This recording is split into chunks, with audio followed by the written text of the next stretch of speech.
Nous allons voir comment introduire des murs rideaux, des jalousies et des rampes d'appui dans le modèle architectural développé avec CIP Architecture.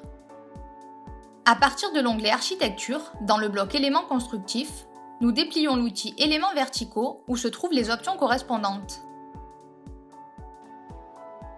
Pour saisir un mur rideau, il faut cliquer sur Mur rideau et une fenêtre s'affiche où y indiquer ses caractéristiques. Nous introduisons d'abord la référence.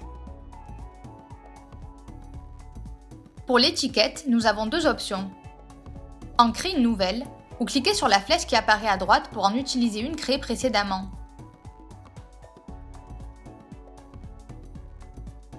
Si nous voulons que le mur rideau soit inclus dans un niveau spécifique, nous cochons la case Niveau. Nous utilisons l'option Ajustement pour positionner le mur par rapport à la ligne saisie.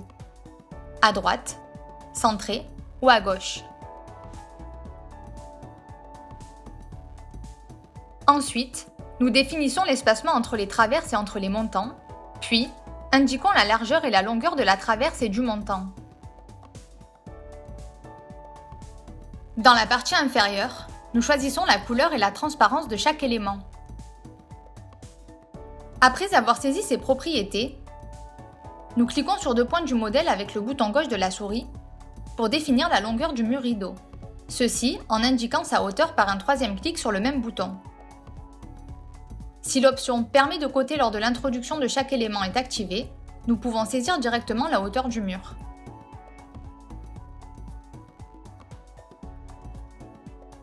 Nous allons introduire une jalousie en cliquant sur l'icône du bloc Éléments verticaux. Nous saisissons la référence et l'étiquette et attribuons le niveau.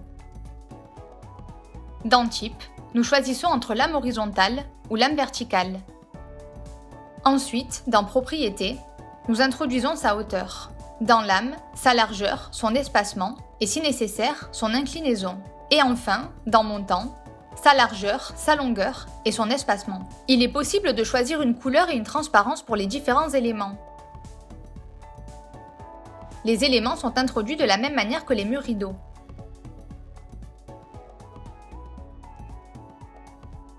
Nous saisissons maintenant une rampe d'appui en cliquant sur l'icône correspondante dans le bloc Éléments verticaux. Une fois de plus, nous introduisons la référence, l'étiquette et sélectionnons le niveau.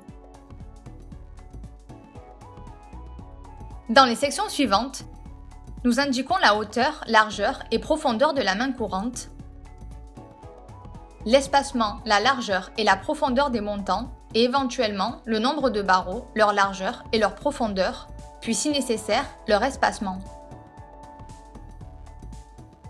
Dans Ajustement, nous positionnons la rampe d'appui par rapport à la ligne saisie, à droite, centré ou à gauche. Enfin, nous indiquons la couleur et la transparence des éléments. Pour dessiner la rampe d'appui, il faut cliquer sur deux points du modèle avec le bouton gauche de la souris. Il est possible de dessiner plusieurs tronçons de rampe reliés entre eux. Pour terminer, nous cliquons avec le bouton droit de la souris.